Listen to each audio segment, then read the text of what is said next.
Hi everyone! Welcome back to my channel and to the overall monthly topic of stress relief for busy people. So in my last video I gave my 10 tips on just how to quickly relieve your stress when you don't have a lot of time, but today I want to go further into the topic of setting intentions for yourself, mindfulness and setting intentions. So first thing to kind of grasp your head around is that the easiest way to set a good intention for yourself and actually stick to it is to learn how to listen to yourself. Because once you kind of get out of your head and then listen to your gut and it's like, what do I want right now? What do I need right now? What should I go through my day thinking about? The first thing that pops into your head.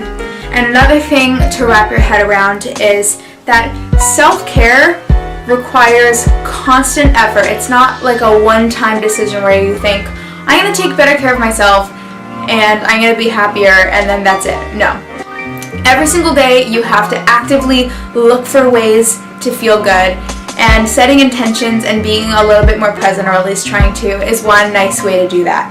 So, without further ado, let's talk about being intentional. So, one of my favorite examples of how I display not being intentional on probably a daily basis. I'm trying to get better at this, but when you out of habit, open the fridge or open the cupboard, not even hungry, just something you just kind of see what's in there and then, walk away, and then 10 minutes later, you go back and just open the same cupboard as if something new will just appear that maybe you didn't notice before, because no one has gone shopping. B, you're still not hungry.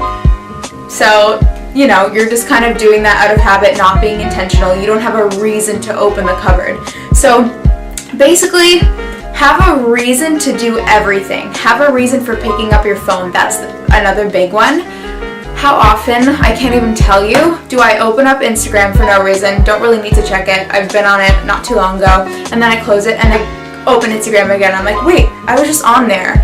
So out of habit, I feel like a robot. It's the weirdest thing. So your intention can be to restrict the amount of time that you use your phone, or if you do open Instagram, open it because you're going to respond to a message, or maybe you want to check your feed because it's been I don't know, all day, you haven't checked it all day, whatever. Have a purpose for it though. Every little thing, have a purpose for it, because you are going to come out feeling a lot more productive, because we all have stuff that we need to do, but if we go through the things that we need to do intentionally, you're just gonna feel like you have your shiz together a little bit more. Another thing to keep in mind, what I like to do, instead of setting New Year's resolutions or goals for my year, I like to set just New Year's intentions, because I find if I set myself a bunch of strict goals and deadlines, if I end up changing my mind or getting lazy and not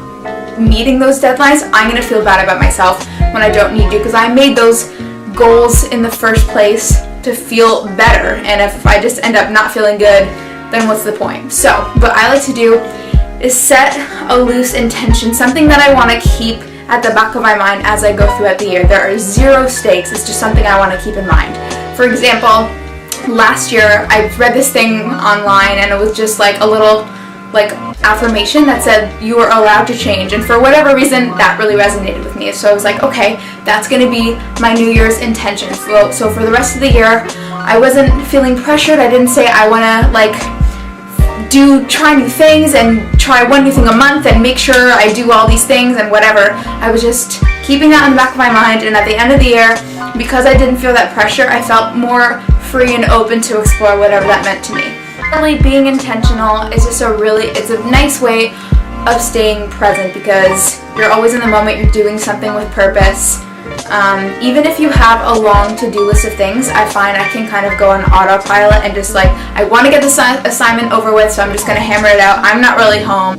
So if I kind of set the intention for my to-do list, meaning I'm going to try and have fun with this assignment, I'm going to try and not get distracted by other websites and close my other tabs and make sure that I'm not straying from what I need to do. Anyway, I hope this chat about intentions was a little bit helpful for you. Intention, fun fact, is my girl Oprah Winfrey's favorite word. and she is my favorite person. Well, up there. Her and Julie Andrews. It's a toss-up. Anyway, thank you so much for watching. Please comment what you think. Please don't forget to go to go-lightly.net and go to the contribute page and tell me what you think, and tell me what works for you to relieve your stress on a busy schedule, or if you want to comment on this intention video, feel free. Please subscribe and like this video.